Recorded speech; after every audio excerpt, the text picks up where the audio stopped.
दोस्तों, एक महिला जिसका नाम सुधा होता है। सुधा एक दिन रात को दबे पांव अपने नौकर के कमरे में चली जाती है। नौकर के कमरे में जाकर उसके साथ संबंध बनाती है। संबंध बनाने के बाद नौकर उसके साथ ऐसा संबंध बनाता है कि वो हाथ जोड़ने लगती है, गिड़गिड़ाने लगती है। लेकिन दोस्तों, अंत में वो महिला उस नौकर के साथ ऐसा काम करती है कि आप सुनेंगे तो आपके होश उड़ जाएंगे। और वो नौकर भी उसके साथ क्या करता है दोस्तों, ये कहानी बड़ा अजीब है। आपकी दिल को झकझोर देने वाली कहानी है। थोड़ा समय निकाल कर इस कहानी को सुनिए। नमस्कार, प्रणाम। मैं हूं प्रेम यादव, जो तुम्हें कहानी सुनाने जा रहा हूं। ये सच्ची घटना तुम्हें बता रहा हूं। ये मेरठ की कहानी है जो आपको बता रहा हूं। दोस्तों, आपसे बस एक ही रिक्वेस्ट है, अगर हमारे चैनल पर नए हैं तो चैनल को सब्सक्राइब करें, वीडियो को लाइक करें, कहानी अंत तक सुनें। इस कहानी को सुनकर के आप सोचने को मजबूर हो जाएंगे, आखिरकार महिला ने नौकर के साथ संबंध बनाया, फिर उसके साथ क्या किया। दोस्तों, ये कहानी शुरू होती है बरेली जिला से। यूपी का एक बरेली जिला है। बरेली के एक गांव के रहने वाले, जिनका नाम था रामचंद्र। रामचंद्र की पत्नी थी और ये एक गरीब परिवार से थे और ये मेरठ में जाकर शिफ्ट होते हैं, अपना बिजनेस चलाने लगते हैं। बिजनेस चलाते हैं, इतना बड़ा बिजनेस इनका हो जाता है कि इनके यहाँ पैसे की कोई कमी नहीं रहती। बहुत आलीशान कोठी बना लेते हैं। और इनके एक लड़का होता है, लड़के का नाम होता है विपिन कुमार। विपिन कुमार की शादी हो जाती है। शादी होने के बाद और इसकी पत्नी आती है। पत्नी का नाम होता है सुधा। ये पढ़ी लिखी लड़की होती है। लेकिन कुछ समय के चलते जो विपिन होता है, इसकी माँ का निधन हो जाता है। पिता रामचंद्र, जिनकी उम्र लगभग 60 वर्ष होती है। उधर विपिन भी अच्छा धंधा चला रहा था। घर में बहुत सारी समस्याएं होती हैं। तो एक दिन जो रामचंद्र थे, इन्हीं के परिवार का रहने वाला एक लड़का आ जाता है उनके यहाँ और कहता है, ताऊ जी, मुझे नौकरी की ज़रूरत है। मुझे कोई नौकरी मिल जाए तो मैं कर लूँगा, ज़्यादा नहीं, थोड़े बहुत पैसे से मिल जाए। तो रामचंद्र कहते हैं, अगर ऐसी बात है तो बेटा तू कहीं मत भटक, तुझे नौकरी करनी है तो मुझे भी नौकर की आवश्यकता है। तुझे कोई ऐतराज न हो तो तू हमारे यहाँ नौकरी कर सकता है। तो लेकिन वो लड़का कहता है कि ताऊ जी, ये तो अपना घर है, अपने यहाँ काम करने में कोई बड़ी बात नहीं है। तो वो लड़का पढ़ा लिखा था। तो रामचंद्र कहते हैं, ऑफिस का काम तुम्हें कुछ संभालना आता है, कुछ पढ़े लिखे हो? तो वो कहता है कि हाँ, मैंने बीएससी कर रखी है और थोड़ा कंप्यूटर भी मुझे आता है। तो रामचंद्र अपने यहाँ नौकर के लिए उसे रख लेते हैं, नौकरी पर रख लेते हैं। घर का भी काम करता था और ऑफिस की भी देखभाल किया करता था। लड़का बहुत सुडौल था, सुंदर था, ताकतवर था और रोजाना कसरत किया करता था, दंड बैठक किया करता था और बहुत अच्छा हेल्थ उसकी लड़के की थी। इधर जो उनकी पत्नी का निधन हो गया, उनके एक लड़का था विपिन कुमार। विपिन कुमार की शादी हो गई थी। विपिन कुमार को कुछ ऐसी बीमारी थी कि वो नपुंसक जैसा होने लगा था। पत्नी के पास जाने से पहले ही वो झड़ जाता था और पत्नी की इच्छा पूरी नहीं होती थी, वो मन मार करके रह जाती थी। दोस्तों, यूं सिलसिला चलता रहा। उसमें घर में 4 सदस्य हैं। केवल रामचंद्र हैं, उनका लड़का विपिन है, पत्नी बेटे की सुधा है और वो नौकर है जिसका नाम होता है गोविंद। वो लड़का गोविंद रामचंद्र के परिवार का ही था। तो दोस्तों, लड़का हट्टा कट्टा था, लेकिन उसकी जो पत्नी होती है वो उस पर डोरे डालना शुरू कर देती है, क्योंकि विपिन नपुंसक था, संतान हुई थी नहीं। शादी को लगभग 10 वर्ष हो जाते हैं। दोस्तों, एक दिन सुबह सुबह जब गोविंद कसरत कर रहा था, अपना कपड़े उतार के रख दिए थे, लंगोट कस करके, उसका सुडौल बदन फूला हुआ और ताकत अपार उसे देख करके, और वो महिला जो थी उसकी आंखें फटी की फटी रह जाती है। उसकी तरफ देखने लगती है, देख करके उसके होश उड़ जाते हैं। क्या कितना सुंदर है ये, कितना सुडौल है, अगर ये हमें मिल जाए तो हमारी जिंदगी संभल जाएगी। दोस्तों, अब उसकी फ्राक में रहने लगती है। जो गोविंद था उसका रूम अलग था, कमरा अलग था, वहाँ अपने लेटा करता था, पढ़ाई भी करता था और एक कंप्यूटर रख दिया था जिस पर रामचंद्र का जो भी डाटा था वो देखभाल किया करता था और ऑफिस का भी काम करता था। दोस्तों, एक दिन जब विपिन की पत्नी सुधा विचार करती है और दबे पांव उसका पति सो रहा होता है, पति को नींद की गोली खिला देती है। पति को नींद की गोली विपिन को खिलाकर दबे पांव और उस नौकर के रूम के अंदर घुस जाती है।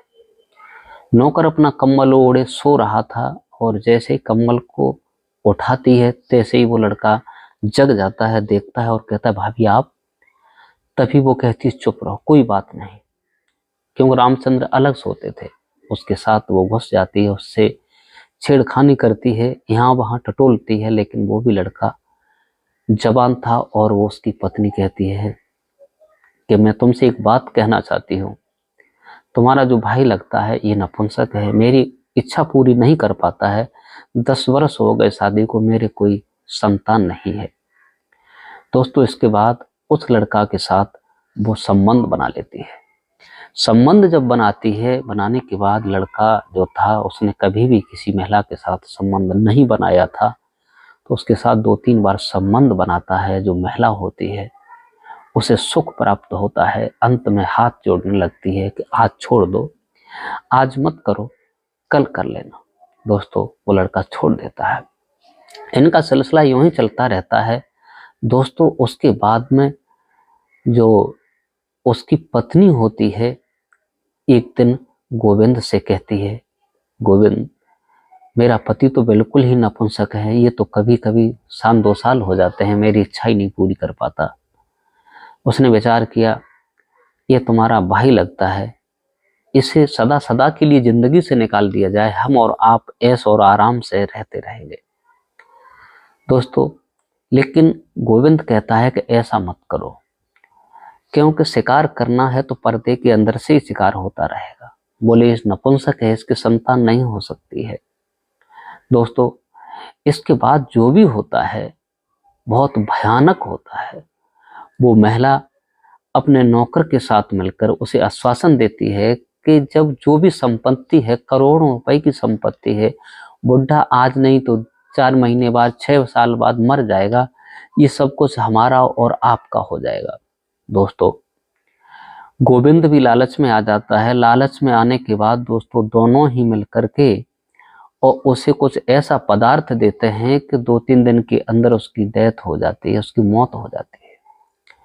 उसका पति जो विपिन होता है उसकी मौत हो जाती है। मौत होने के बाद रामचंद्र जो थे उस नौकर पर विश्वास किया करते थे, नौकर पर विश्वास करते थे और नौकर समझाता है पिताजी, ताऊजी जो भी हुआ वो बहुत गलत हुआ, परमात्मा को जो भी मंजूर था, लेकिन उन्हें नहीं मालूम था कि मेरी बहू और इस नौकर की साजिश है। दोस्तों उसके बाद में रामचंद्र होते हैं, कहते हैं कि बेटा ये बहू है, ये जवान बहू कहाँ जाएगी, तुम भी मेरे बेटे के बराबर हो, इसे तुम रख लो, इससे शादी कर लो। लेकिन गोविंद कहता है कि ताऊ जी क्या कह रहे हो, ये तो भाभी बराबर है, माँ के बराबर है। बोले कोई बात नहीं है।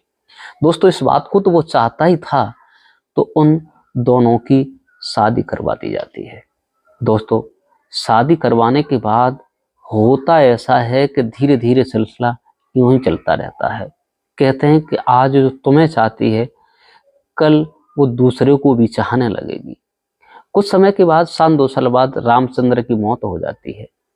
मौत होने के बाद जब काम ज्यादा बढ़ता है तो एक और जो नौकर आता है, लड़का पढ़ा लिखा, उसे रखना था, तो वो युवक लड़का आ जाता है, जवान लड़का होता है, सुडौल होता है, उसे नौकरी पर रख लेते हैं।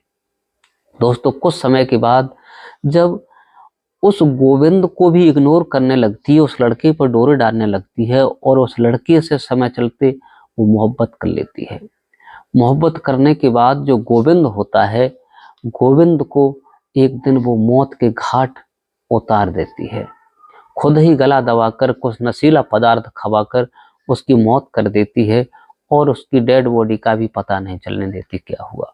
उस लड़का जो नया आया था उसके साथ शादी कर लेती है। दोस्तों उसके बाद में धीरे धीरे सिलसिला यूं ही चलता रहता है। जब उस लड़का से दोस्ती की तो लड़का ने एक दिन ऐसा काम किया कि थोड़ी ड्रिंकिंग करता था और उस सुधा को भी ड्रिंकिंग कराई, कहा तुम अगर मुझे चाहती हो तो थोड़ी तुम्हें ड्रिंकिंग करनी पड़ेगी। जब वो कहीं घूमने जाते हैं, ड्रिंकिंग करने के बाद सुधा होती है, वो एक एक करके सारी बात उगल देती है। मैंने अपने पति को मारा गोविंद के पीछे, और तुम्हारे पीछे मैंने गोविंद को मार दिया है। जब वो लड़का ये सुनता है, उस कम नशे में था, तो उसे ऐसा मालूम पड़ता है कि ये महिला कभी किसी की नहीं हो सकती है। दोस्तों उसी समय तुरंत वो पुलिस को फोन करता है और पुलिस को बुलाकर उसे अरेस्ट करा देता है। अरेस्ट जब कराता है तो उससे सच्चाई पूछी जाती है, तो वो महिला एक एक बात उगल देती है कि मैंने सब कुछ किया, लेकिन वो नौकर कहता है कि मैं इसके चक्कर में नहीं फंसने वाला हूँ। आखिरकार ये बहुत फ्रॉड महिला है, कुछ भी हो दोस्तों। तो उसे धारा लगा करके पुलिस जेल के अंदर डाल देती है। उस महिला ने अपना ही कुनबा नष्ट कर दिया, अपना ही परिवार नष्ट कर दिया दोस्तों। ये थी कहानी उस महिला की जिसने इस प्रकार छल फरेब कर कर उसने परिवार को खा लिया। दोस्तों अधिकांश देखने में ऐसा ही मिलता है।